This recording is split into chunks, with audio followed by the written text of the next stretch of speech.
انا فاكر ان انا بعد شهرين كده من حصلت حمله عليا جامده جدا على السوشيال ميديا. انا قلت انا جايب نفسي وجع دماغ ليه؟ يا عم انا مالي؟ انا اه، راجل محامي. ده انا حتى اول قرار خدته لما جيت لجنه العفو الرئاسي ان انا ما اخدش قضيه من الدوله.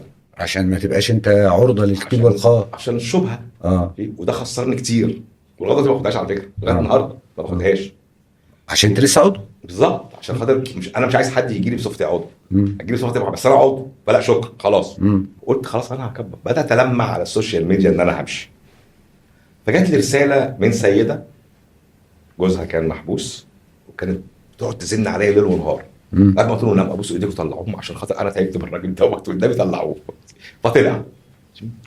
فجت بعتت لي قالت لي انا حاسه انك انت عايز تسيب لجنه العفو. هو انت فاكر انت جيت اللجنه دي بمزاجك؟ ده انت ربنا اختارك. مم. انت كنت محبوس قبل كده وعارف يعني ايه سجن.